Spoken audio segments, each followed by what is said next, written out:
Hello दोस्तों, मैं हूँ श्रद्धा, आपके साथ एक फिर नई कहानी लेकर के। दोस्तों, आपको अगर मेरी कहानियाँ अच्छी लग रही हो तो प्लीज़ इसे लाइक करें, शेयर करें और सब्सक्राइब करें। सब्सक्राइब करने के लिए एक बेल आइकॉन दिया हुआ है जिस पे आप क्लिक कर सकते हैं। आप अगर कुछ भी इम्प्रूवमेंट चाहते हैं तो कमेंट बॉक्स में लिखकर मुझे बता सकते हैं। और अगर आप इस स्टोरीज़ को पढ़ना चाहते हैं तो नीचे दी गई ब्लॉग के लिंक में भी जाकर पढ़ सकते हैं। आज की जो हमारी कहानी है उसका नाम है 3 दोस्त।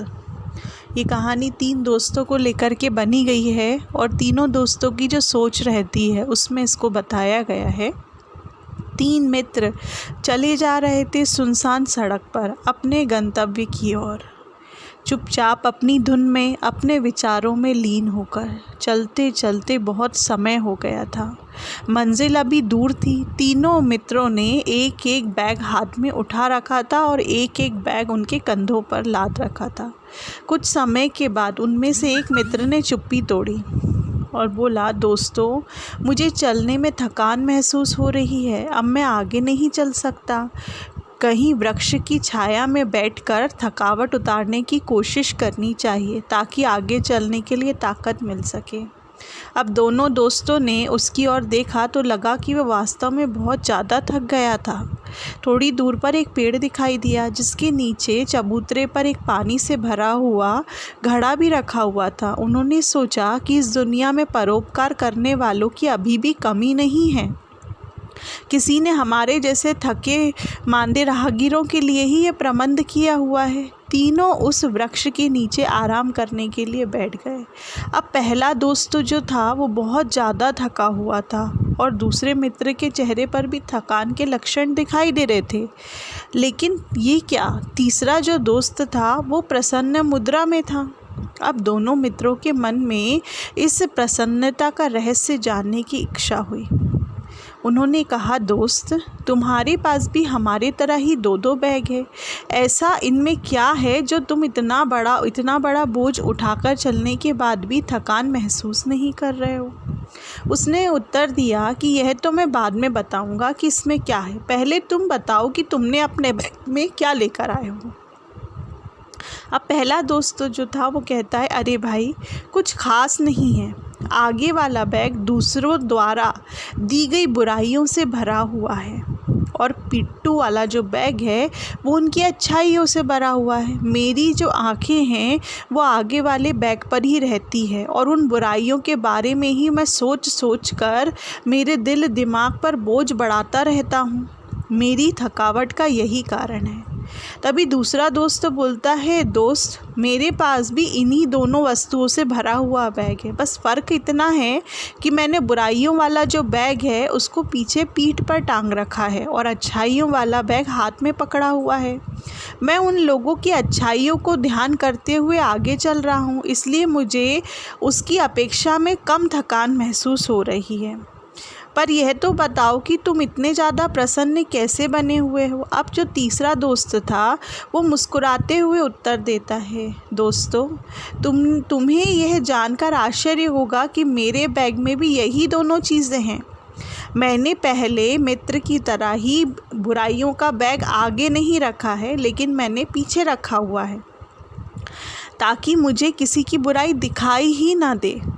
इसके अलावा मैंने पीछे वाले बैग में एक छेद भी कर दिया है ताकि मेरे दिमाग से उनकी बुराइयों का बोझ एक एक करके कम होता रहे और मैं स्वयं को हल्का महसूस कर सकूं।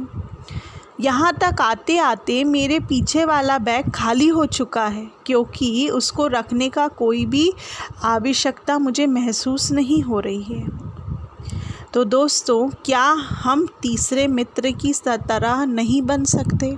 आज हम क्या कर रहे हैं, आप खुद सोचिए। हम लोग दिन रात दूसरों की बुराइयां देख रहे हैं, दूसरों की बुराइयों के बारे में ही सोच रहे हैं। जिसने जितना ज़्यादा बुरा किया है हमारे साथ या हमको तकलीफ़ पहुंचाई है, हम दिन रात सिर्फ़ और सिर्फ उसी को याद करते रहते हैं।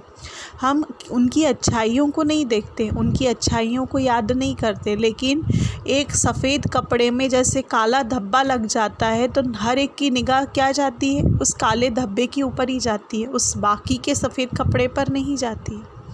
आज हम भी वही कर रहे हैं, तो दूसरों में और हम में फ़र्क क्या रहा। अगर हमको हमारी सोच बदलनी है, अगर हमको इस देश को बदलना है, हमें परिवार को बदल करके एक खुशहाल परिवार में परिवर्तन करना है, तो हमें क्या करना पड़ेगा, अपनी सोच को बढ़ाना पड़ेगा, उसे बदलना पड़ेगा, उसे पॉजिटिव करना पड़ेगा, बुराइयों को देखना बंद करना पड़ेगा। जैसे तीसरे वाले दोस्त ने, बुराइयां तो हर एक के पास जमी हुई होती है, क्योंकि हर एक के साथ कुछ ना कुछ उसके रिश्तेदारों ने, साथी संगियों ने, दोस्तों ने बुरा किया हुआ होता है, और ये हर एक के साथ होता है। लेकिन अगर हम उस बुराइयों को दिमाग में बिठा कर रखेंगे, दिल में बिठा कर रखेंगे, तो हम पहले वाले दोस्त की तरह ही भारी हो जाएंगे और जीवन में इतनी जल्दी थक जाएंगे कि 40 की उम्र में ही 60 की उम्र के जैसे लगेंगे।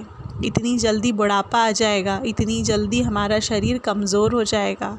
लेकिन अगर हम तीसरे वाले दोस्त की तरह उन बुराइयों को, बैग को छेद कर देंगे, मतलब कि जो भी हुआ है उसे तुरंत ही भूल जाकर फॉरगिव एंड फॉरगेट कर देंगे, दूसरों को क्षमा करके, और खुद बड़े बन जाएंगे। अगर आप सोचिए, आपके बच्चे होंगे तो क्या आप उनको माफ़ नहीं करेंगे? करेंगे ना। तो फिर क्यों हम दूसरों की बातों को अपने दिल पे रख लेते हैं? हम क्यों नहीं उस समय उनके पूर्वज बन जाते हैं? हमारे देवी देवता हैं तो हमारे लिए कोई भी बात अपने दिल पर नहीं बैठा कर रखते, वो तो तुरंत ही भूल जाते हैं। हम जब भी जाते हैं देवी देवताओं के आगे, वो हमारे को क्षमा ही करते हैं। वो कभी ये नहीं बोलते कि कल तुम मुझे पत्थर मार के गए थे, कल तुम मुझे गाली दे के गए थे, कल तुम मेरे ऊपर ये इल्ज़ाम लगा के गए थे। लेकिन वो हमेशा एक ही मुद्रा में होते हैं। तो क्या हम उनके लिए बड़े नहीं बन सकते? क्या हम उन्हें अपना बच्चा नहीं समझ सके, ताकि हमारे मन में उनके लिए वो बुराइयाँ रहेगी ही नहीं। अगर आप अपने बच्चों के लिए, अपने भाई बहनों के लिए मन में बुराई नहीं रख सकते, तो फिर दूसरों के लिए क्यों रख रहे हैं? उन्हें भी भूल जाइए, उन्हें भी क्षमा कर दीजिए। क्षमा करना एक बहुत बड़ा गुण है। अगर आप क्षमा कर देंगे तो छोटे नहीं हो जाएंगे, बल्कि और ज़्यादा बड़े हो जाएंगे।